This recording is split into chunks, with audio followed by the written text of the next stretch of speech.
Hello student, class 11th का economics का practice paper है ये 23-24 सेशन के लिए। डीओई का ऑफिशियल क्वेश्चन पेपर है ये, इम्पॉर्टेंट है आपके फाइनल एग्जाम के लिए।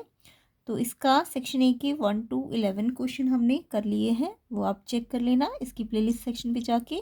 इम्पॉर्टेंट है, प्लेलिस्ट की सारी वीडियोस को चेक कर लेना और करके देखिए अपने आप एक बार समझ के।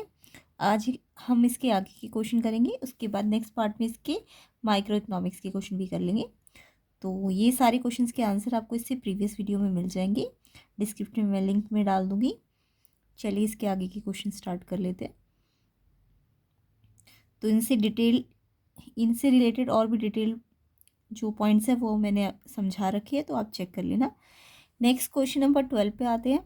Statistical data used by the government and the policy makers to formulate suitable policies for economic development.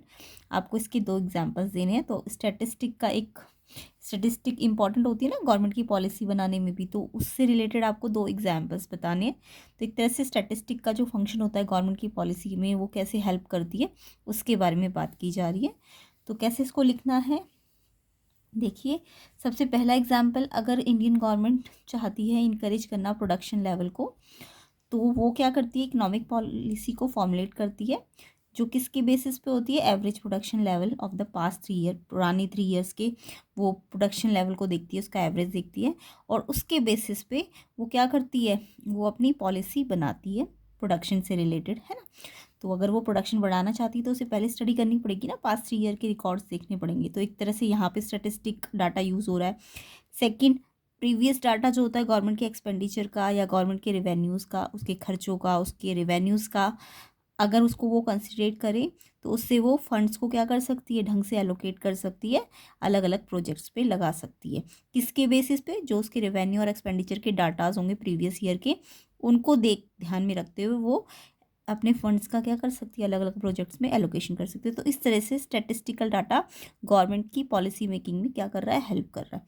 तो ये कुछ एग्जाम्पल्स है जो आपको स्टैटिस्टिकल का जो फंक्शन होता है मेन की गवर्नमेंट की पॉलिसी बनाने में वो हेल्प करती है, तो उसके एग्जाम्पल के थ्रू आप कर सकते हैं इसको। नेक्स्ट क्वेश्चन देखिए, एक्सप्लेन करनी है फॉलोइंग टर्म्स।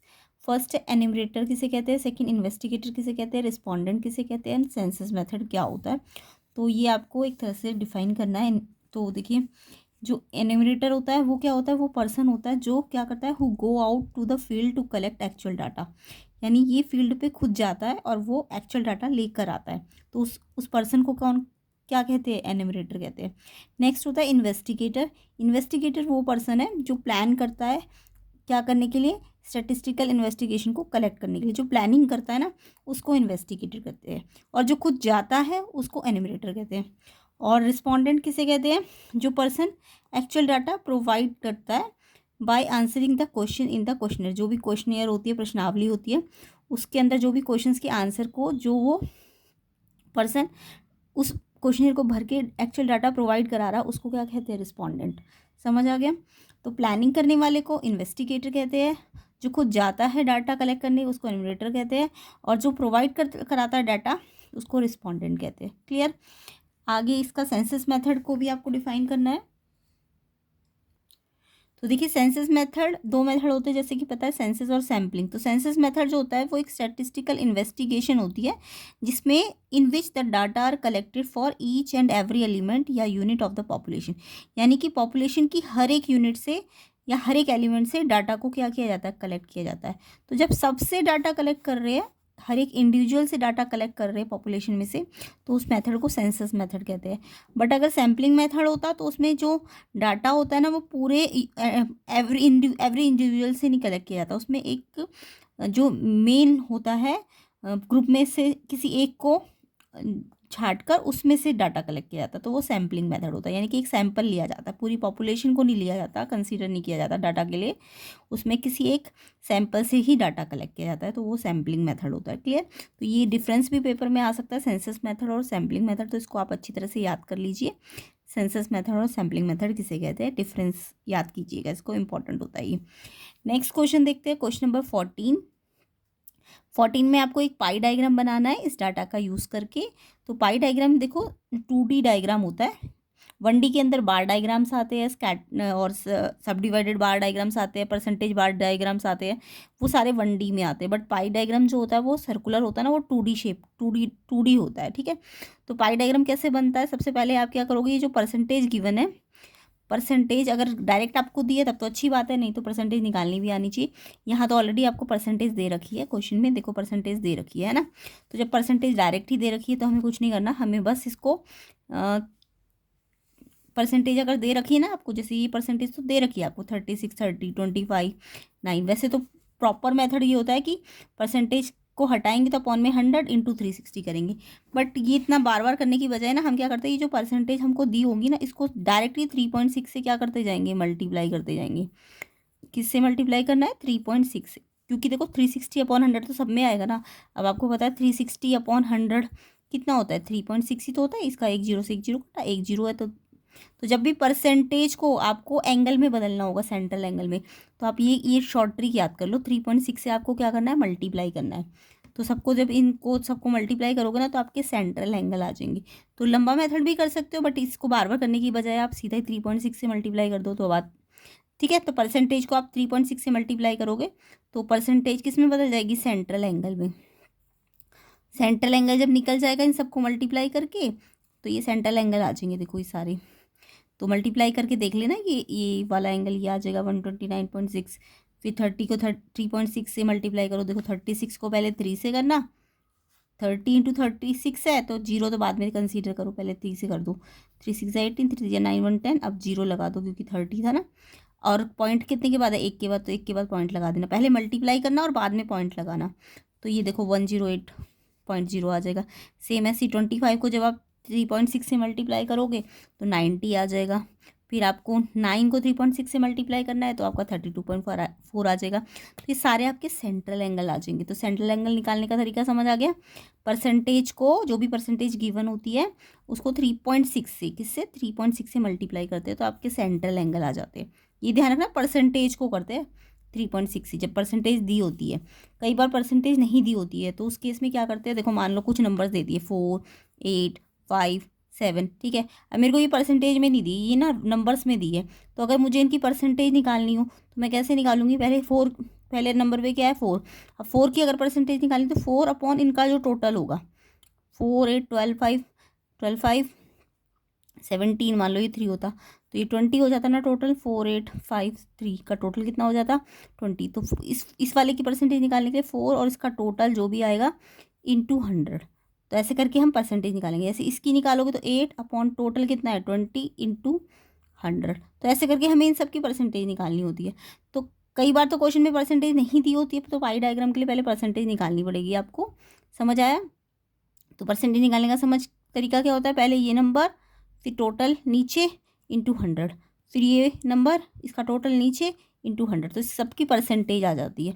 और फिर परसेंटेज से एंगल में बदलना है तो 3.6 से क्या कर देते हैं, मल्टीप्लाई कर देते हैं। बट यहाँ पे ऑलरेडी ये वाला स्टेप तो हो रखा है तो ये परसेंटेज वाला स्टेप करने की जरूरत नहीं, ऑलरेडी आपको परसेंटेज दे रखी थी। आप सेंट्रल एंगल में बदलना चाहते हो तो 3.6 से क्या करोगे, मल्टीप्लाई करोगे तो ये सारे सेंट्रल एंगल आ जाएंगे। टोटलिंग करके देख लेना, सारे सेंट्रल एंगल की टोटलिंग ना 360 आनी चाहिए। अगर उससे कम या उससे ज़्यादा आ रहा है ना तो यानी यहाँ पे आपने कुछ गड़बड़ की है। तो टोटल सेंट्रल एंगल का टोटल कितना आना चाहिए, 360 आना चाहिए। अब जब आप परसेंटेज को सेंट्रल एंगल में बदल दोगे, नेक्स्ट स्टेप रहेगा आपको पाई डायग्राम बनाना होगा। तो इसके लिए आप एक सर्कल बना लेना। सर्कल बनाना तो कंपास से सबको आता होगा, कंपास से सर्कल बनाना, ठीक है। कंपास से मान लो 4 या 5 रेडियस खोल के सर्कल बना देना। अब सर्कल के बाद ऐसे करके एक रेडियस तो बनाना। तो ये रेडियस बना दिया आपने। अब इस रेडियस को पे डी रखना, अपना डी रखना। डी का जो पॉइंट होता है, 0 वाला पॉइंट, जो मतलब बीच में पॉइंट होता है, वो तो आपको यहाँ रखना है। और फिर डी की जो लाइन होगी वो यहाँ। तो एंगल बनाने तो सबको याद होंगे। इस रेडियस पे पहले एंगल बनाना। तो ये रेडियस है, इस रेडियस पे मान लो ये तो बहुत बड़ा एंगल है, इसको तो लास्ट में बन जाएगा ये अपने आप। और एंगल्स बना लो, जैसे पहले 90 बना दो।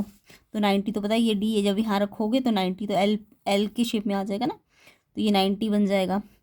फिर ये वाला बना लो 108। अब की बार ये वाली रेडियस पे डी नहीं रखनी, इस रेडियस पे डी रखना अपनी, है ना।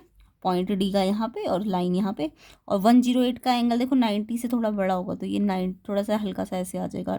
90 तो बिल्कुल एल बनाता ना इसके साथ, बट ये हल्का सा ऐसे आएगा। तो डी से बनाने, पहले इस वाले इस लाइन पे अपनी डी रखना तो 90 बन जाएगा, फिर इस लाइन पे अपनी डी रखना तो ये 108 वाला एंगल बन जाएगा, फिर ये 108 बन गया, ये 90 बन जाएगा, ये 108 बन जाएगा, उसके बाद 32.4। अब की बार डी को किस में रखना है, डी को इस लाइन पे रखना है, ये तीसरी लाइन पे, इस लाइन पे रखना, 32.8 एंगल ऐसे बन जाएगा। फिर लास्ट वाला एंगल अपने आप ही कितने का आ जाएगा, जो लास्ट वाला एंगल था 130 का ना, 130 के आसपास है, तो ये अपने आप ही इतने का आ जाएगा। तो ये आपका पाई डायग्राम बन जाएगा। तो पाई डायग्राम के लिए कुछ नहीं करना, पहले एक सर्कल बनाना, क्या बनाना है, एक सर्कल, सर्कल का ये सेंटर होगा जहाँ पे आपका कंपास का पॉइंट होगा, सेंटर से रेडियस बना देना, फिर एक एक करके सारे एंगल बनाना। पहले इस पे अपना डी रखो, पहला एंगल, फिर इस पे रखना डी, फिर दूसरा एंगल आ जाएगा, फिर इस वाली लाइन पे रखना डी को, तो उससे तीसरा एंगल आ जाएगा, और जो चौथा एंगल है वो अपने आप ही आ जाएगा, है ना। तो सबसे पहले क्या स्टेप रहेगा, सबको समझ आ गया पाई डायग्राम। पाई डायग्राम में क्या पता, ध्यान से देख लेना, परसेंटेज दी है तो आपको ये वाला स्टेप तो करने की ज़रूरत नहीं होगी, आपको सीधा ही परसेंटेज को किस में बदलना होगा, सेंट्रल एंगल में। तो एक बार मैं फिर से समझा देती हूँ पाई डायग्राम्स कैसे बनते हैं। पाई डायग्राम रिप्रेजेंट करने का तरीका है ना किसी भी डाटा को, तो कैसे रिप्रेजेंट करते हैं, पाई डायग्राम से, जो कि 2D होता है। सबसे पहले आप पाई डायग्राम बनाने से पहले अगर आपको परसेंटेज दी है, परसेंटेज दी है, नंबर्स यहाँ पे परसेंटेज दी है, मान लो ये जैसे 36 दिया था, ये 30 दिया था, ये 25 दिया था, ये ऑलरेडी परसेंटेज में दिया हुआ था, तो आपको इस परसेंटेज की हेल्प से क्या निकालने होंगे, सेंट्रल एंगल।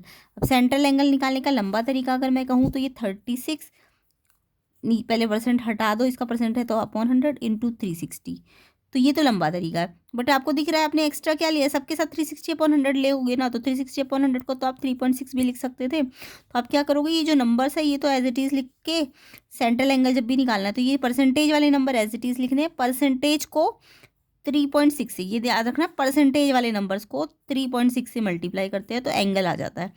तो इन सबको 3.6 से मल्टीप्लाई कर देना, परसेंटेज को याद रखना, परसेंटेज नहीं दिए तो पहले परसेंटेज निकालना,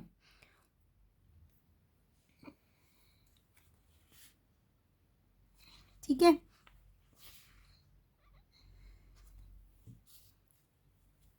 तो अब ये 9 इंटू 3.6 कर देना, तो ये सारे सेंट्रल एंगल निकल निकल के आ जाएंगे आपके। और लास्ट में चेकिंग करने के लिए मैंने आपको बताया कि इन सेंट्रल एंगल का टोटल कितना आना चाहिए, 360 आना चाहिए, समझ आ गया। इसके बाद आपको एक सर्कल बना लेना है सुटेबल सा, 5 या 5 रेडियस का, इससे ये एक रेडियस बना देना सेंटर से लेके ये सर्कल पे। अब इस पर एक बार डी रख के अपना एंगल, जो भी सही सा एंगल है उसको ले लो, फिर इस लाइन पे रख के दूसरा एंगल ले लो, फिर इस लाइन पे रख के तीसरा एंगल ले लो, और फोर्थ वाला एंगल अपने आप आ जाता है, या फिफ्थ वाला जो भी है, मतलब 5 है तो 4 एंगल आप बना लो, 5वां अपने आप आ जाएगा, 4 है तो 3 बना लो, 5वां चौथा अपने आप बन जाएगा।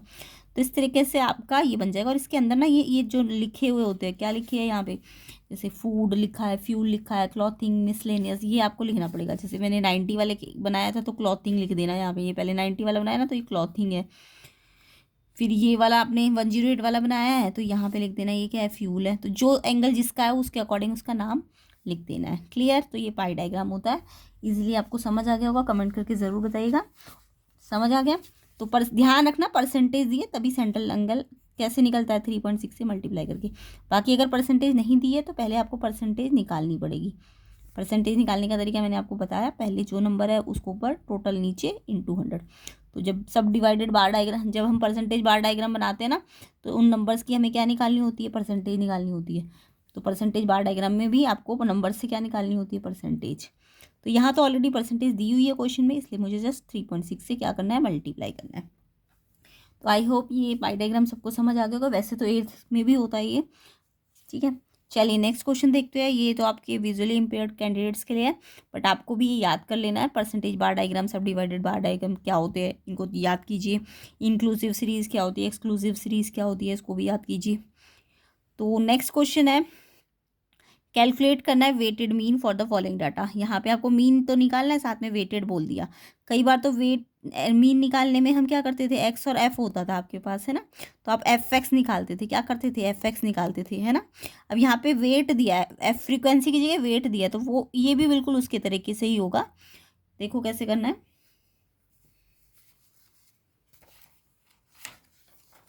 तो सबसे पहले तो ये जो एक्स आइटम्स है इनको हमें ऐसे हॉरिजॉन्टली लगा देना, अरेंज कर देना। तो ये 92, 48, 70, 65, 80, 90 ये सब हमने ऐसे हॉरिजॉन्टली अरेंज किए। सेम ऐसी डब्ल्यू जो वेट है उसको भी आपको हॉरिजॉन्टली ऐसे वर्टिकली अरेंज कर लेना है।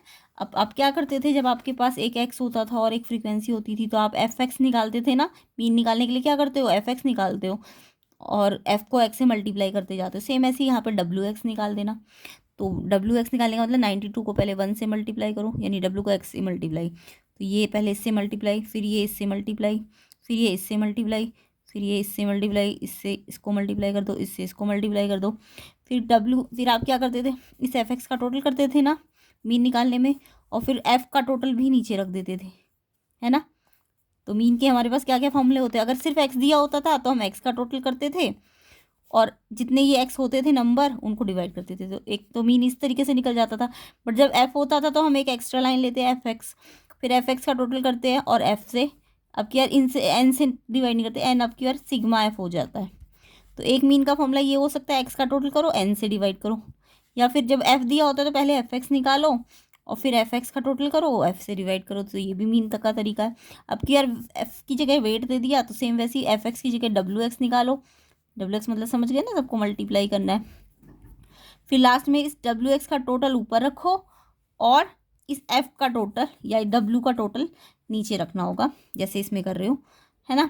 तो डब्ल्यू एक्स का टोटल कितना है, टोटलिंग बहुत ध्यान से करना। एक बार आपको ऊपर से नीचे टोटलिंग करनी है और रीचेकिंग करने के लिए नीचे से ऊपर करनी है। एक बार ऊपर से नीचे प्लस करो और एक बार रीचेकिंग करने के लिए नीचे से भी प्लस किया, नीचे से ऊपर की तरफ प्लस किया करो ताकि रीचेकिंग हो जाए, ठीक है। तो इसका टोटल आया 698 और इसका टोटल आया 10। इसको 10 का मतलब तो डिवाइड करने की खास ज़रूरत भी नहीं, एक नंबर के बाद डेसिमल लगा देना। तो 69.8 आपका मीन आ जाएगा, वेटेड मीन। तो वेटेड में कुछ नहीं है, एफ की जगह डब्ल्यू होता है बस। तो ये आपका आंसर आ जाएगा। ये तो ईजी था। नेक्स्ट क्वेश्चन देखो। नेक्स्ट क्वेश्चन है आपको कार्ल पियर्सन का कोफिशिएंट ऑफ कोरिलेशन निकालना है। तो कोरिलेशन निकालने के 3 तरीके आपके सिलेबस में, एक स्कैटर डायग्राम जो ग्राफिकल मेथड होता है कोरिलेशन का, अगर ग्राफिकल मेथड बोले तो वो कौन सा है, स्कैटर डायग्राम। तो कोरिलेशन का ग्राफिकल मेथड कौन सा है, कई बार एक नंबर पे पूछ लेंगे। कोरिलेशन के 3 मेथड होते हैं, एक स्कैटर डायग्राम होता है, स्कैटर डायग्राम। दूसरा कौन सा होता है, दूसरा आपका होता है कार्ल पियर्सन्स मेथड, और तीसरा होता है आपका Spearman rank correlation, Spearman rank correlation, ठीक है। इसमें से अगर ग्राफिकल मेथड पूछे कोरिलेशन का तो वो स्कैटर डायग्राम होता है। स्कैटर डायग्राम कौन सा मेथड होता है कोरिलेशन का, ग्राफिकल, यानी कि इसको ग्राफ में बनाया जाता है स्कैटर डायग्राम को। कोरिलेशन होता क्या है, 2 सीरीज के बीच में अगर आपको रिलेशन देखना है, क्या देखना है, 2 सीरीज के बीच में अगर रिलेशन देखना है तो उसको कोरिलेशन कहते हैं। 3 मेथड होते हैं उसके। तो अभी फिलहाल हमें कार्ल पियर्सन मेथड लगाना है। तो कार्ल पियर्सन मेथड में हमें क्या करना है, स्टेप से आपको समझा देती हूँ मैं। कौन कौन से कॉलम बनेंगे, सबसे पहले आपको दो सीरीज़ दी होगी, एक आपको मैथ्स की सीरीज़ दी है, मैथ्स के मार्क्स की, और एक आपको इकोनॉमिक्स के मार्क्स की सीरीज़ दी है। तो इस वाली सीरीज़ को एक्स मान लो, इस वाली सीरीज़ को वाई मान लो, ठीक है। तो यहाँ पे एक सीरीज़ एक्स है मैथ्स के मार्क्स और एक सीरीज़ वाई है, कौन से मार्क्स है ये, इकोनॉमिक्स के मार्क्स है ये, ठीक है, मार्क्स इन इकोनॉमिक्स। तो सबसे पहले मैं जो एक्स वाली सीरीज़ है इसमें ना एक स्मॉल एक्स निकालूंगी। क्या निकालूंगी, स्मॉल एक्स। स्मॉल एक्स कैसे निकलता है, एक्स में से ना एक्स के मीन को माइनस करते जाना है। स्मॉल एक्स कैसे निकलेगा, एक्स में से एक्स के मीन को माइनस करना है, ठीक है। अब सबसे पहले तो हमारा काम रहेगा मीन निकालना, एक्स का मीन निकालेंगे, ऐसे ही हम वाई का मीन भी निकालेंगे। अभी मैंने आपको बताया है कि एक्स का मीन कैसे निकलेगा, एक्स का टोटल कर दो और उसके जितने नंबर है उससे डिवाइड कर दो। सेम ऐसी वाई का मीन भी निकालना है आपको, वाई का टोटल कर देना और उसके नंबर से डिवाइड कर देना। तो इस तरीके से, क्योंकि एक्स है, एफ तो नहीं है ना क्वेश्चन में, तो एक्स का मीन निकालने के लिए एक्स का टोटल करो और एन से डिवाइड, वाई का मीन निकालना है तो वाई की टोटल करो और उसको एन से डिवाइड करो। तो देखो मीन पहले मैं निकाल लेती हूँ, एक्स का टोटल करो, इस एक्स का इन एक्स का टोटल करो, टोटल करके देखना इसका टोटल 170 आएगा। और फिर ये कितने एक्स, यहाँ पे फ्रीक्वेंसी तो है नहीं जो हम फ्रीक्वेंसी का टोटल करें, तो इनको काउंट करना है 1 2 3 4 5। तो यहाँ पे जब फ्रीक्वेंसी होती है तो हम फ्रीक्वेंसी का टोटल करते हैं, वो नीचे लिखते हैं, बट अभी फ्रीक्वेंसी नहीं है ना तो आपको इनको काउंट कर लेना है। तो 5 है, तो एक्स का टोटल अपॉन एन, तो ये एक्स मीन आ जाएगा। तो कितना आ गया, 34। सेम ऐसी वाई का मीन निकाल लो। वाई का मीन कितना आएगा, वाई का टोटल करना है। वाई ये है ना, वाई वाली सीरीज़ ये है, तो वाई का टोटल करके देखना। वाई का टोटल करोगे तो 175 आएगा, करके देखो आप इसे। और 175 और नंबर कितने हैं इस वाई में भी, तो 5 ही नंबर है ना, 5 नंबर है वाई में भी, तो इसको भी 5 से डिवाइड करो तो ये 35 आ जाएगा। तो मैंने पहले स्टेप में तो एक्स का मीन और वाई का मीन निकालना है, समझ आया। फिर हम क्या करेंगे, स्मॉल एक्स निकालने के लिए एक्स में से एक्स का मीन माइनस करेंगे। एक्स में से एक्स का मीन माइनस करेंगे। देखो एक्स क्या है मेरा, ये था 48। अब मीन कितना आया, एक्स का मीन मैंने अभी निकाला था ना, कितना आया था, 34 आया था। मीन कितना आया था, 34। तो एक्स में से एक्स का मीन माइनस करते जाना है। तो पहले एक्स आएगा फिर मीन आएगा, यानी एक्स तो 48 है, मीन कितना है 34। अब इसमें से इसको माइनस कर दो तो 14 आ जाएगा। फिर एक्स क्या है 35, उसमें से मीन मतलब बाद में लिखना है, एक्स आपको पहले लिखना है और फिर मीन को माइनस करते जाना है, तो ये भी 1 आ जाएगा। फिर ये एक्स है 17 और मीन 34। अब ये भी माइनस किया तो ये तो 17 आया, बट अब की बार ये मीन बड़ा है और ये छोटा है, तो माइनस का बड़ा है ना, तो साइन माइनस का लगेगा। तो यहाँ ये ध्यान रखना, कुछ जो नंबर बड़ा होगा उसका साइन लगाना है। फिर से एक्स पहले लिखना है, एक्स को पहले लिखना है, मीन को बाद में लिखना है। तो एक्स का मीन तो 34 आया ना, तो एक्स में से एक्स का मीन माइनस करो। फिर से 11 आया, बट ये बड़ा है तो इसका साइन लगेगा। फिर एक्स कितना है 47, पहले एक्स लिखना है बाद में मीन लिखना है।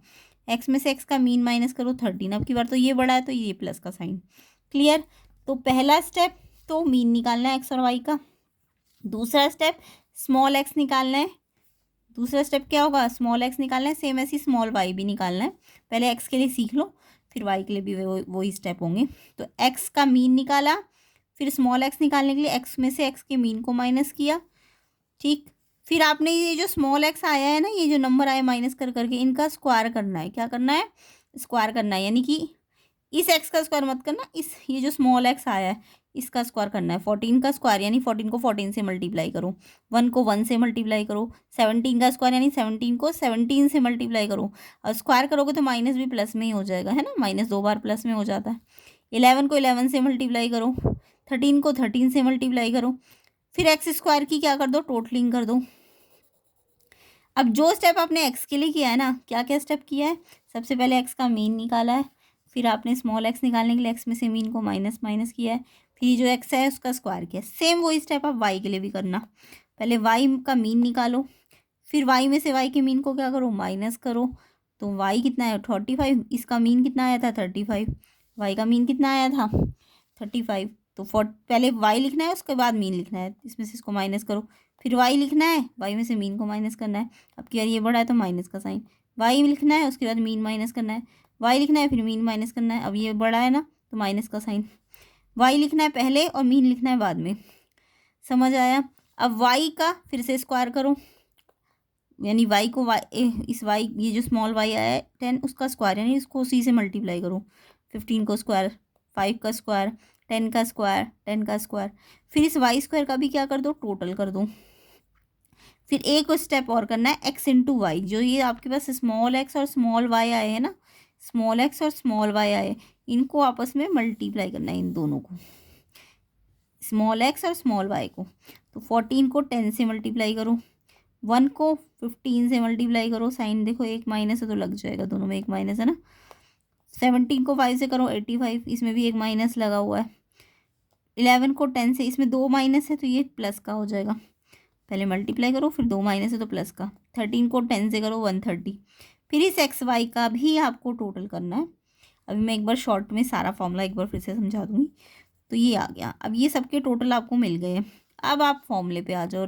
कार्ल पियर्सन का फॉर्मूला क्या कहता है, कार्ल पियर्सन के फॉर्मूले में एक्स वाई जो आपने लास्ट में निकाला है ना, उसका टोटल आपको ऊपर रखना है, एक्स स्क्वायर का टोटल नीचे रखना है और उसका रूट भी करना है। ऐसी वाई स्क्वायर का टोटल भी रखना है नीचे और उसका रूट भी करना है। तो एक्स वाई का टोटल कितना आया 280। एक्स स्क्वायर का टोटल कितना आया था अभी, एक्स स्क्वायर का टोटलिंग करना ध्यान से, 776 आया।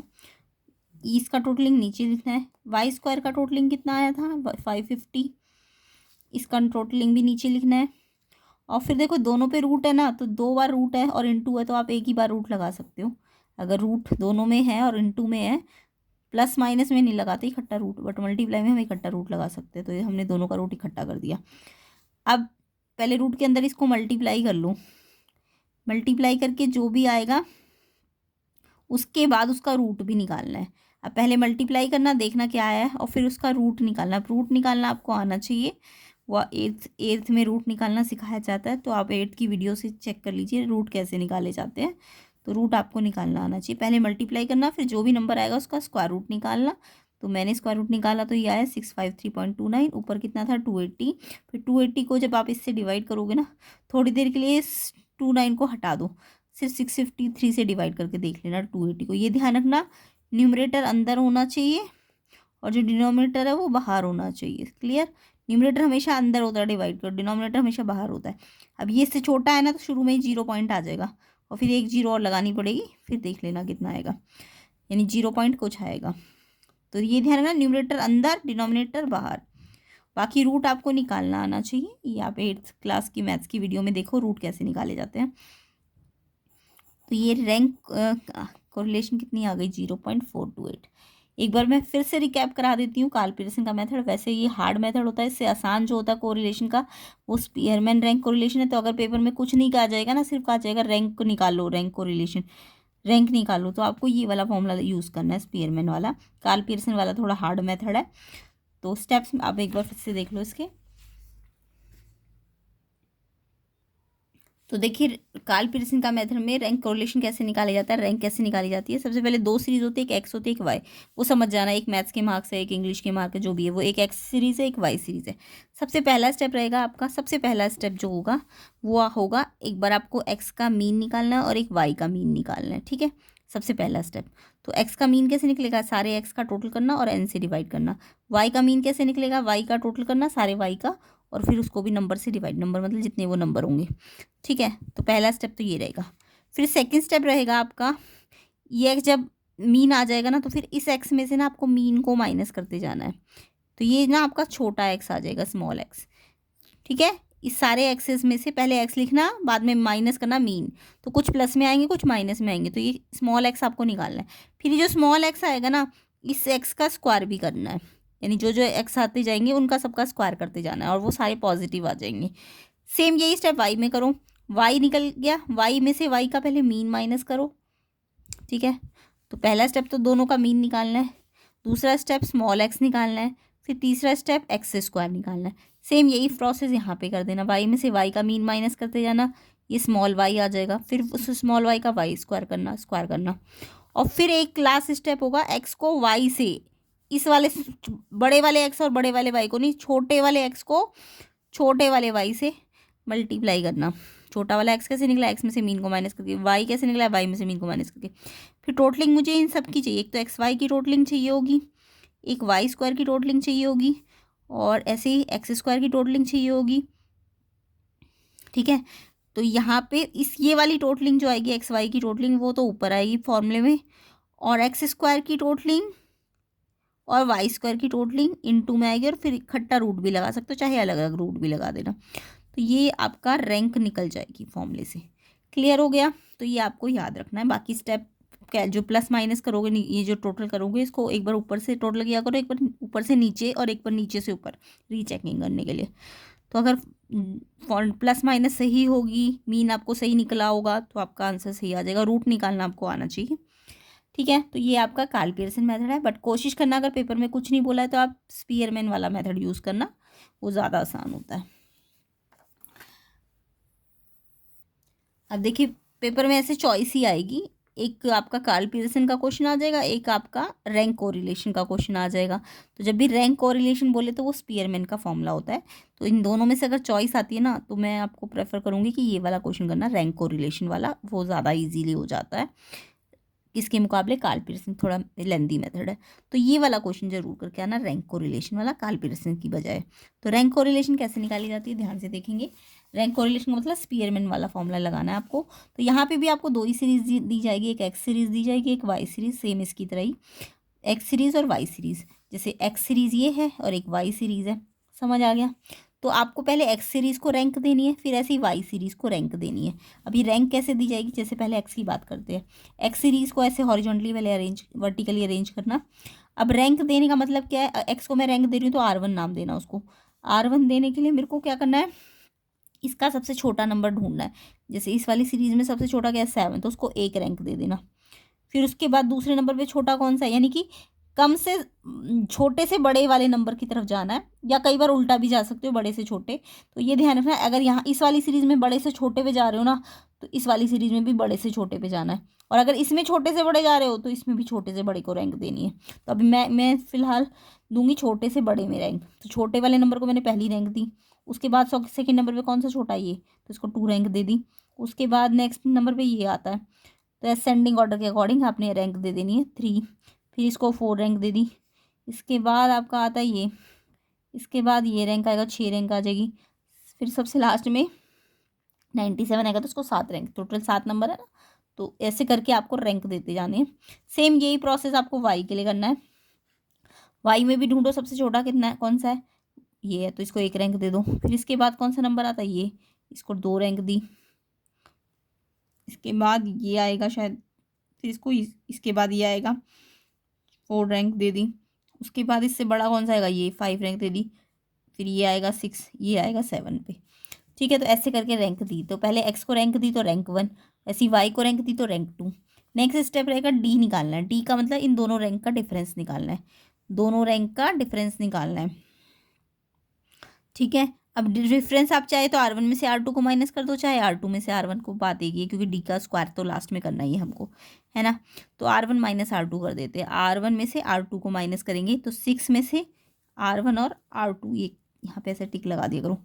R1 में से R2 को माइनस, 6 माइनस 2 करोगे तो 4 आएगा, 5 माइनस 5 करोगे तो 0 आएगा, 3 माइनस 1 करोगे तो 2 आएगा, 4 माइनस 6 करोगे तो देखो आएगा तो 2, लेकिन 4 माइनस 6, 6 बड़ा है तो माइनस का साइन लगेगा। 7 माइनस 7 0 हो जाएगा। 2 माइनस 4 2 होगा, लेकिन 4 बड़ा है तो माइनस का, 2 माइनस 4 माइनस का साइन। 1 माइनस 3, इसमें भी 2 आएगा, बट माइनस 3 है तो बड़ा है तो माइनस 2 का साइन आएगा। तो मतलब जो माइनस कर रहे हो ध्यान दे देना, बड़ा कौन सा है उस पर जो साइन होगा वो लग जाएगा। तो डी आ जाएगा। अब नेक्स्ट स्टेप डी का स्क्वायर करना पड़ेगा। डी का स्क्वायर मतलब ये जो डी आया है आपका, स्क्वायर करो। स्क्वायर का मतलब 4 को 4 से मल्टीप्लाई, 16, 0 को 0 से मल्टीप्लाई। 2 का स्क्वायर मतलब 2 2 ज़ा 4, 2 का स्क्वायर 2 2 ज़ा 4, माइनस है तो हट जाएगा स्क्वायर में। 0 का स्क्वायर 0, 2 का स्क्वायर 4, 2 का स्क्वायर 4, माइनस 2 बार हट जाता है ना। तो डी का स्क्वायर मतलब समझ गए, इस नंबर को अब उसी नंबर से अपने अब आप से मल्टीप्लाई करना है। तो अब ये डी स्क्वायर का आपको टोटल कर लेना है। फॉर्मूला याद कर लेना इसका, स्पीयरमैन का, 1 माइनस 6 सिग्मा डी स्क्वायर, नीचे क्या आएगा n³ माइनस n। ये फॉर्मूला आपको पक्का याद होना चाहिए, इंपॉर्टेंट है बहुत ज़्यादा। तो फॉर्मूला रैंक को रिलेशन का याद कर लेना। पहले 1 आता है, फिर 1 में से माइनस क्या करते हैं, 6 into 6 times of D square. D square का जो टोटल आया ना उसका 6 टाइम्स माइनस करना है। और फिर इसका अपॉन सिर्फ इसमें लगेगा, इस 1 में मत लगाना, इसमें लगेगा अपॉन। और फिर n³ माइनस n नीचे आ जाएगा। तो ये फॉर्मूला आपको याद करना है। 1 को मतलब लास्ट में लेना, पहले आपको इसी को सॉल्व करना है। ठीक है, इसको सॉल्व जब पूरा हो जाए तब लास्ट में 1 से माइनस करना है। ये अपॉन पूरे पे मत लगा देना, गलत हो जाएगा। तो 1 को तो आप सेपरेट ही रखो। 6 सिग्मा डी स्क्वायर से मल्टीप्लाई करना है 6 को, तो 6 को मल्टीप्लाई करना है डी के स्क्वायर के टोटल। टोटल कितना आया था अभी हमारा, 32 आया था ना। डी का स्क्वायर का टोटल कितना आया है आपका, 32। तो 6 को इसके टोटल से मल्टीप्लाई करना है। n क्या है, n है कितने नंबर थे एक्स में, 7 रैंक गई थी ना, तो 7 नंबर थे। ऐसी वाई में भी कितने नंबर है, 7 नंबर है। तो n आपका कितने नंबर है, n 7 है। तो 7 की 3, पहले n पे क्यूब, फिर माइनस, फिर n एक बार 7। ठीक है, n का मतलब समझ गए ना, कितनी रैंक कहाँ तक रैंक गई है। तो n कहाँ तक रैंक गई थी, 7 तक। तो एक बार 7 का क्यूब करना है, फिर माइनस, फिर एक बार 7 का एक ही पावर लेनी है। अब 6 इंटू 32 को मल्टीप्लाई करो, 192। 7 का क्यूब मतलब समझ गए, 7 को 7 इंटू 7 3 बार मल्टीप्लाई करना है। तो 7 7 जा 49, 7 जा 343 आ जाएगा। तो इसका क्यूब खोला तो 343, साथ में माइनस 7, इसमें से पहले इसको माइनस करो, 336। और फिर मैंने आपको क्या कहा, 1 को अभी नहीं लेना, पहले इनको डिवाइड कर लो, ये पूरा सॉल्व करना है पहले। तो 192 को 336 से डिवाइड कर लो, या फिर एक तरीका है कि इसका एलसीएम भी ले सकते थे आप, ठीक है। ये फ्रैक्शन है ना, तो ये इसको भी फ्रैक्शन में बनाओ, तो इसका 1 लिख दो नीचे। इन दोनों का एलसीएम कितना आएगा 336, 1 और 336 का एलसीएम 336। जब ये दोनों अलग अलग नंबर होते हैं तो ये इससे मल्टीप्लाई हो जाएगा और ये इससे मल्टीप्लाई हो जाएगा, तो एलसीएम लेना आपको आना चाहिए। तो जब ये इससे मल्टीप्लाई होगा तो ये 336 आ जाएगा, फिर 1 इससे होगा तो ये 192 आ जाएगा, माइनस कर देना 144 आ जाएगा अपॉन में 336। फिर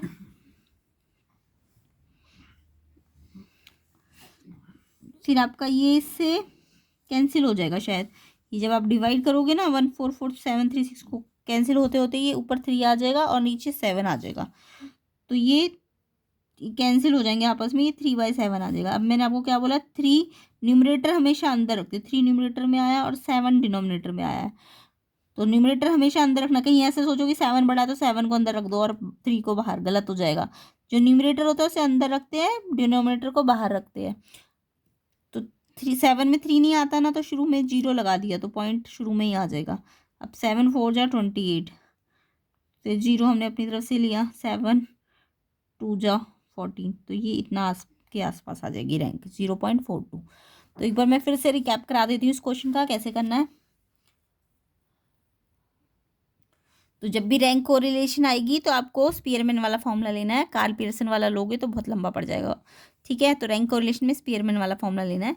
इसमें आपको एक्स दिया होगा, एक्स के नंबर्स दिए होंगे, उसमें एक्स के नंबर को आपको रैंक देनी है। रैंक मतलब समझ गए, जो सबसे छोटा नंबर होगा उसको 1 रैंक, फिर उससे बड़े को 2, उससे बड़े को 3, उससे बड़े को 4, उससे बड़े को सबसे बड़े को 5, है ना। तो ऐसे करके रैंक देनी है। सेम ऐसी वाई को भी रैंक देनी है, वाई की रैंक को रैंक 2 बोल देना। वाई के नंबर्स को भी रैंक देनी है। ये मान लो सबसे छोटा 1 होगा, फिर ये इसके बाद 2 होगा, ये इसके बाद 3 होगा, ये इसके बाद 4 होगा, ये इसके बाद 5 होगा, ऐसा कुछ होगा, है ना। फिर जब दोनों को रैंक दे दोगे तो डिफरेंस निकालना है रैंक का, पहली रैंक में से दूसरी रैंक को माइनस करते जाना है, और फिर जब ये निकल जाए डी तो इसका डी का स्क्वायर करते जाना है। फिर मुझे फॉर्मूले में क्या चाहिए होगा, डी स्क्वायर का टोटल चाहिए होगा, ये वाला टोटल चाहिए होगा डी स्क्वायर का। अब आपको फॉर्मूला याद रखना है रैंक कोरिलेशन का, 1 अलग रखो, 6 को डी स्क्वायर के टोटल से, डी स्क्वायर के टोटल से मल्टीप्लाई करो, और नीचे क्या लेना है एन क्यूब, साथ में माइनस एन। ये ध्यान रखना 1 को पहले नहीं लेना, पहले इस पूरे को सॉल्व करना, लास्ट में 1 को माइनस करना। अब जैसे इस क्वेश्चन के हिसाब से मेरा 1 minus 6 into sigma D square कितना आ गया था, 32 आ गया था, है ना। इस क्वेश्चन के हिसाब से अगर मैं देखूँ, और एन कितना था, कितने थे, कितनी तक रैंक गई थी 7, तो 7 का क्यूब माइनस 7। तो पहले 1 को एज ही रखो, इसको से मल्टीप्लाई कर लो, 7 का क्यूब 28 कितना आया था 343, माइनस 7 किया था तो कितना आया था, 7 का क्यूब 343, उसमें से 7 माइनस किया था तो कितना आया था 336, है ना। अब आप चाहते तो, मैंने तो इसका एलसीएम लेके बताया था अभी, आप चाहते तो 1 को ऐसे ही रहने दो, पहले ना इसको सॉल्व कर लो। तो इसको सॉल्व करने का मतलब इसको इससे डिवाइड करो, 1 को लास्ट में देखो, तो 192 न्यूमरेटर में तो ये अंदर, और 336 न्यूमरेटर के बाहर। हमेशा न्यूमरेटर को अंदर रखना चाहिए, डिनोमिनेटर को बाहर, ये याद रखना। अब ये इससे छोटा है ना न्यूमरेटर, ये अंदर वाला इससे छोटा है, तो ये शुरुआत में 0 लगानी पड़ेगी क्योंकि छोटा है, तो शुरू में ही पॉइंट आ जाएगा। 336 में ये कब जाएगा, शायद 6 पे जाएगा, है ना। 336 19, 3 6 18 होता है ना, तो अप्रॉक्सीमेटली 0.6 आएगा इसका। अब डिवाइड करके कितना आ रहा है 0.6। अब 1 में से लास्ट में इसको माइनस कर देना, 1 में पॉइंट नहीं है, ऐसे लगा देना। देखो यही आ रहा था ना, 0.4 आसपास ये आ रहा था। तो आप चाहते तो बिना एलसीएम लेके भी कर सकते हो, इसका नीचे इसको 1 लगा दो, एलसीएम ले लो, फिर ये यहाँ मल्टीप्लाई, ये यहाँ। या फिर एक तरीका है कि पहले इस पूरे को सॉल्व कर लो, इसको इससे डिवाइड कर दो, डिवाइड करना आ गया होगा, और फिर जो आएगा उसको 1 में से माइनस करना। कैसे माइनस करना, 1 के बाद पॉइंट लगा देना। तो ऐसे भी आप कर सकते थे इसको। अब क्वेश्चन नंबर 17 देख लेते हैं। प्रिपेयर करना है consumer price index for the following data. तो ये बहुत इंपॉर्टेंट है आपका कंज्यूमर प्राइस इंडेक्स। तो कंज्यूमर प्राइस इंडेक्स कंज्यूमर के पॉइंट ऑफ व्यू से बनाया जाता है ना, चेंज इन प्राइस, कितना चेंज हुआ कंज्यूमर के कंजप्शन वाली चीज़ों पे प्राइजेस में प्रीवियस ईयर के मुकाबले आज के ईयर में, करंट ईयर में कितना चेंज हुआ। तो जो चेंज होता है उसको ही तो प्राइस इंडेक्स बताता है ना। तो ये इंपॉर्टेंट है कंज्यूमर प्राइस इंडेक्स, ये आपका बहुत इंपॉर्टेंट है। जैसे अभी रैंक कोरिलेशन बहुत इंपॉर्टेंट है, वैसे ये भी बहुत इंपॉर्टेंट होता है, तो इसके स्टेप आपको आने चाहिए। थोड़ा सा मैं इसके बारे में बता देती हूँ। कंज्यूमर प्राइस इंडेक्स जो होता है उसका दूसरा नाम होता है कॉस्ट ऑफ लिविंग इंडेक्स। क्या होता है मैंने पहले भी बताया हुआ है, इससे प्रीवियस वीडियो को चेक कर लेना, उसमें मैंने बहुत डिटेल में बताया था। जो भी रिटेल के इन्फ्लेशन होते हैं ना, रिटेल मतलब जो छोटे छोटे हम खरीदारी करते हैं उसे रिटेल कहते हैं ना। तो रिटेल खरीदारी कौन करता है? कंज्यूमर करता है। तो रिटेल इन्फ्लेशन को इसकी हेल्प से देखा जाता है, कंज्यूमर प्राइस इंडेक्स की हेल्प से देखा जाता है। और इसका दूसरा नाम क्या होता है? Cost of living index. इससे प्रीवियस वाली वीडियो को ज़रूर चेक करना और प्लेलिस्ट सेक्शन को भी ज़रूर चेक कर लेना, डिस्क्रिप्शन में मैं लिंक में डालूंगी। और इसके नेक्स्ट पार्ट को भी मैं जल्द ही नेक्स्ट क्लास में ही कवर कर दूंगी, नेक्स्ट वीडियो में। एंड वीडियो को शेयर ज़रूर कीजिए और कम से कम 100 लाइक तो दीजिए ताकि मोटिवेशन मिले। तो चलिए इसका सीपीआई के बारे में बात करते हैं। सीपीआई कंज्यूमर प्राइस इंडेक्स, ये क्या होता है? इसका दूसरा नाम कॉस्ट ऑफ लिविंग इंडेक्स। ये इसके निकालने के 2 मेथड होते हैं, इसकी डेफिनेशन भी आप याद करके जाना, इंपॉर्टेंट होती है। और इसकी इंपॉर्टेंस क्या है वो भी याद करके जाओ, 2-3 पॉइंट कम से कम। तो पहला मेथड है इसको निकालने का एक्सपेंडिचर एग्रीगेट मेथड। ठीक है, एक्सपेंडिचर एग्रीगेट मेथड। इसको हम जो लेस्प्रे वाला फॉर्मूला लगाते हैं ना, जो हमने वेटेड वाले मेथड में लेस्प्रे मेथड सीखा है, वो उस तरीके से इसको कर देंगे हम। सीपीआई का जो एग्रीगेट मेथड है एक्सपेंडिचर वाला, वो लेस्प्रे वाला मेथड होता है। और दूसरा इसको निकालने का मेथड होता है फैमिली बजट मेथड। यानी सीपीआई निकालने के 2 मेथड है, एक तो एक्सपेंडिचर मेथड है और एक फैमिली बजट मेथड है। एक्सपेंडिचर मेथड बिल्कुल आपका लेस्प्रे वाला तरीका है, और फैमिली बजट मेथड जो आपने रिलेटिव मेथड पढ़ा था जिसमें आप आर निकालते थे, उसकी जैसा होता है। ठीक है, तो मैं दोनों से करके दिखा देती हूँ, बट पेपर में कुछ बोला नहीं है ना आपको। अगर क्वेश्चन में कुछ नहीं बोला है तो आप या तो ये वाला मेथड यूज़ कर लेना या ये वाला, दोनों नहीं करने, एक बार में एक ही करना है। अगर या स्पेशली आपको बोल ही दिया कि इस मेथड से करो या इस मेथड से, तो आपको वही मेथड लगाना पड़ेगा। अभी मेरे को क्वेश्चन में कुछ बोला नहीं है तो मैं जो भी आसान मेथड होगा वो लगा लूँगी। मेरे हिसाब से लेस्प्रे वाला मेथड ज़्यादा आसान होता है, तो आप ये वाला मेथड लगा के आ जाना, बाकी दोनों मेथड सीख लो। ठीक है, तो सबसे पहले लेस्प्रे मेथड तो सबको आता ही होगा। क्या करते थे लेस्प्रे मेथड में? आपको देखो एक बेस ईयर के प्राइस और क्वांटिटी दी होती है और एक करंट ईयर की प्राइस और क्वांटिटी दी होती है, वो दे ही रखी है क्वेश्चन में। देखो बेस पीरियड मतलब जिस ये बेस पीरियड कौन सा होना चाहिए? नॉर्मल ईयर होना चाहिए, ये भी क्वेश्चन पूछ सकते हैं। बेस ईयर कौन सा होना चाहिए? Normal year. यानी कोई वार सिचुएशन नहीं होनी चाहिए, कोई इन्फ्लेशन नहीं होना चाहिए, कोई महामारी नहीं होनी चाहिए। तो बेस ईयर किसी भी नॉर्मल ईयर को कहते हैं। बट ये ध्यान रखना बेस ईयर और करंट ईयर में ज़्यादा गैप नहीं होना चाहिए। ठीक है, ये नहीं कि बेस ईयर तो हम करंट ईयर 2024 की बात करें और बेस ईयर हम 2000 का ले लें, वो तो बहुत दूर वाला पीरियड चला गया ना। तो 2000 अगर 2024 है तो बेस ईयर हम मान के चलेंगे 2014 या 15 को, तो यानी 8-10 साल का ही डिफरेंस होना चाहिए। तो बेस ईयर में आपको प्राइस दिया होगा, क्वांटिटी दी होगी। करंट ईयर के भी प्राइस दी होंगी और क्वांटिटी दी होगी। बेस ईयर के प्राइस को P0 और Q0 मान लेना, क्वांटिटी को। करंट पीरियड को के प्राइस को आप P1 मान लेना और क्वांटिटी को Q1 मान लेना। तो ये 4 कॉलम तो आपको क्वेश्चन में दिए ही जाएंगे, तो आप ये चारों कॉलम यहाँ पे लिख लेना। P0 Q0 तो बेस ईयर के है और करंट ईयर के P1 Q1 है। अब जब आप लेस्प्रे मेथड लगाते हो तो प्राइस इंडेक्स वाला मेथड तो सबको आता होगा ना। किसी भी चीज़ का प्राइस इंडेक्स निकालना होता है तो P1 न्यू वाला प्राइस ऊपर रखते हैं और पुराने वाला प्राइस, क्योंकि कंपेयर हम हमेशा बेस ईयर के साथ कर रहे हैं, तो नए वाला ईयर का प्राइस ऊपर और जो बेस ईयर का प्राइस होता है वो हमेशा नीचे रखते हैं। तो ये तो सबको पता होगा, है ना। तो जब हम लेस्प्रे मेथड लगाते हैं ना, तो ये लिखने के बाद हम दोनों ऊपर नीचे ना Q0 लिख देंगे। लेस्प्रे मेथड में हम क्या लिख देंगे? Q0, और फिर इसका टोटल और इसका टोटल, और फिर लास्ट में क्या करते हैं? इनटू 100। तो ये शॉर्ट ट्रिक है, याद रखना। यानी कि आपको P1/P0 तो लिखना ही लिखना है, ये तो इंडेक्स नंबर का रूल है। P1/P0। अब लेस्प्रे है तो ऊपर नीचे क्या लिख दो? Q0।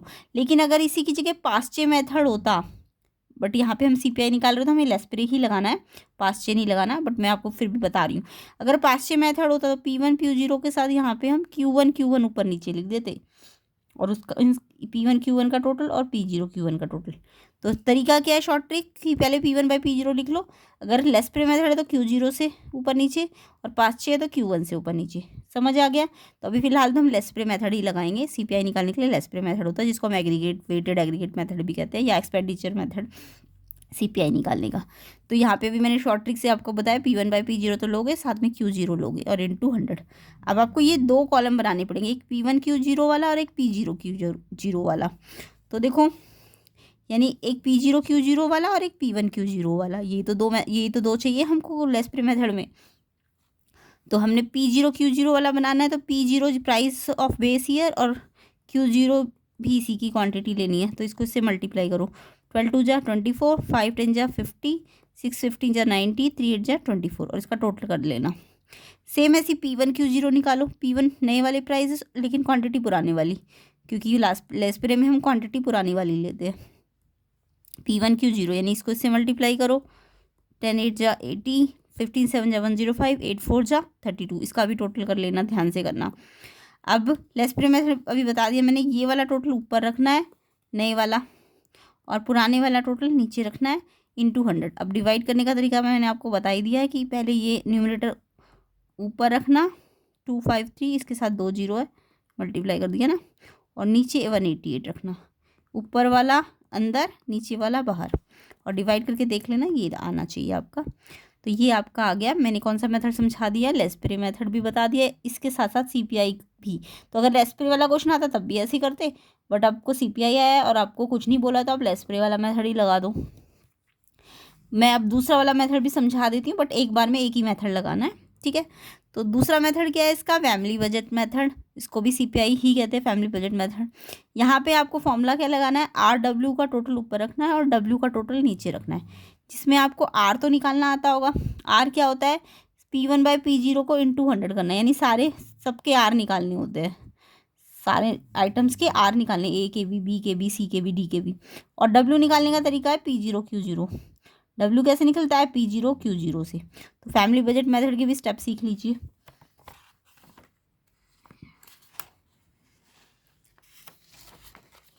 तो देखिए ये हमें क्वेश्चन दिया ही हुआ था, 17 क्वेश्चन ही है ये as it is. P0Q0 base year का दिया हुआ है, करंट ईयर का P1Q1 दिया हुआ है। अब मैं फैमिली बजट मेथड निकाल रही हूँ, तो सबसे पहला स्टेप क्या होगा, R निकालना आपको, क्योंकि फॉर्मूले में RW चाहिए ना, तो R तो निकालना पड़ेगा। R आपने पहले भी निकाला होगा वेटेड मेथड में। R कैसे निकालते हैं, R निकालने के लिए मेरे को P1 को ऊपर P0 को नीचे इनटू 100, ये R निकालना आना चाहिए आपको। अब R P1 P0, P1 कहाँ ये रहा और P0 ये रहा, तो P1 P0 को डिवाइड करना, पहले इसको ऊपर रखना है, इसको नीचे रखना है, 3/2 इंटू 100। अब डिवाइड करना तो आता ही होगा, पहले 300 फिर 2 से डिवाइड कर देना 150, फिर ऐसे P1 ऊपर रखना है, P0 नीचे रखना है, 8/5 इंटू 100, 5 से ही कट जाएगा 20, 20 से मल्टीप्लाई हो जाएगा 160। सेम ऐसे 10/6 कर दो, ये ऊपर नहीं P1 7 ऊपर और 6 नीचे इंटू 100, इसको 700/6 डिवाइड करोगे तो 116.66 आ जाएगा, डिवाइड करके देख लेना। फिर ऐसे ही ये 4 ऊपर P1 और P0 नीचे 3, तो सारे P1/P0 इंटू 100 सबके अलग अलग निकालने हैं। R निकालने का यही तरीका होता है, ये आ गया फिर डिवाइड करके। अब जब R निकल जाए फिर आपको W निकालना है। W कैसे निकलेगा, P0Q0 करके। W कैसे निकलेगा, P0Q0 करके। तो ये P0 को Q0 से मल्टीप्लाई करते जाओ। तो R निकालना है, फिर W निकालना है,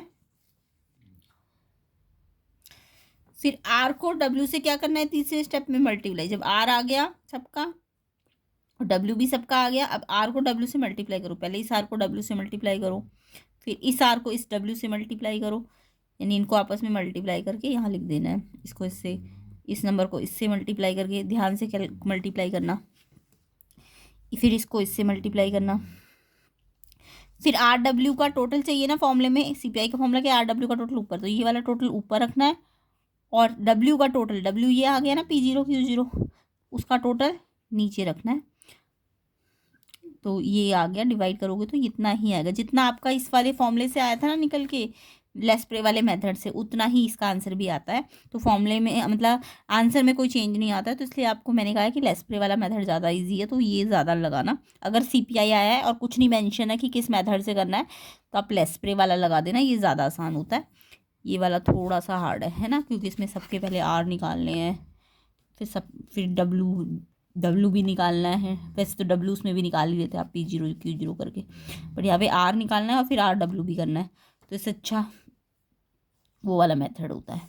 समझ आ गया। तो पहले आर निकालना है, आर सबको निकालना आता होगा, फिर डब्ल्यू भी निकालना पड़ेगा आपको। कई बार तो क्या होगा, सिंपल मेथड आता है, सीपीआई वाला नहीं, अगर वेटेड मेथड ही आता है तो वेट आपको ऑलरेडी दे रखा होता क्वेश्चन में, बट यहाँ पे आपको जब सीपीआई आएगा तो वेट आपको निकालना पड़ेगा, ठीक है, P0 Q0 करके, और फिर आर को डब्ल्यू से मल्टीप्लाई करना है, आर डब्ल्यू का टोटल ऊपर, डब्ल्यू का टोटल नीचे, डिवाइड कर दो तो ये आ जाएगा, आंसर सेम ही आता है दोनों मेथड से। तो क्वेश्चन में अगर सीपीआई निकालने को आया तो आपको दोनों मेथड नहीं लगाने हैं, आपको जो मेथड, अगर कुछ नहीं बोला है तो आप लेस्प्रे वाला लगा के आना, और अगर मेंशन ही कर दिया कि लेस्प्रे या फिर या एक्सपेंडिचर मेथड करो तो लेस्प्रे लगाना है, और अगर फैमिली बजट मेथड करना है तो आर वाला फॉर्मूला लगाना है, ठीक है, RW वाला। तो इस तरीके से हमारा ये सेक्शन ए कंप्लीट हो गया है। अब हम इसका नेक्स्ट वीडियो कल तक ही आ जाएगी, तो सेक्शन बी को पूरा एक साथ ही कवर कर देंगे, माइक्रो इकोनॉमिक्स के क्वेश्चन हैं सारे के सारे, तो ये सारे हम उसी में डिस्कस कर लेंगे। बाकी 100 लाइक्स तो कम से कम दीजिए, ठीक है। तो नेक्स्ट पार्ट को मैं जल्दी से जल्दी कवर कर दूँगी। ये सारे थ्योरी के क्वेश्चंस भी है इसमें, तो यहाँ तक ये सारे क्वेश्चंस है, इंपॉर्टेंट है ये आपके फाइनल एग्जाम के पॉइंट ऑफ व्यू से। इसके अलावा आपके पास DOE सैम्पल पेपर होगा, उसमें से थ्योरी पार्ट ज़रूर पढ़िए, ठीक है। तो ये इंपॉर्टेंट सारे क्वेश्चंस है। वीडियो को शेयर ज़रूर कीजिए, चैनल में नए हैं तो सब्सक्राइब कर लेना, एंड जितने क्वेश्चंस मैंने कराए सिर्फ देखना नहीं, अपने आप इनको कॉपी में बैठ करिए, पहले समझ लीजिए फिर अपने आप करिए, और कैलकुलेशन आपको चेक करनी है कि आप ठीक कर पा रहे हो कि नहीं। तो टोटलिंग करने का मैंने तरीका बता दिया, एक बार ऊपर से नीचे टोटलिंग की जाती है, एक बार नीचे से ऊपर, खासकर स्टैट्स वाले क्वेश्चंस में, तो उसे ध्यान से करना है आपको। बाकी फॉर्मूले याद रखने हैं, सीपीआई मेथड भी याद रखना है, रैंक कोरिलेशन मेथड के फॉर्मूला भी याद रखना है, पाई चार्ट कैसे बनाया जाता है ना, ये सारे आपको फॉर्मूले आने चाहिए, इम्पॉर्टेंट है। तो चलिए नेक्स्ट पार्ट को मैं जल्दी ही कवर करने की कोशिश करूँगी, एक साथ ही माइक्रो को हम कवर कर लेंगे।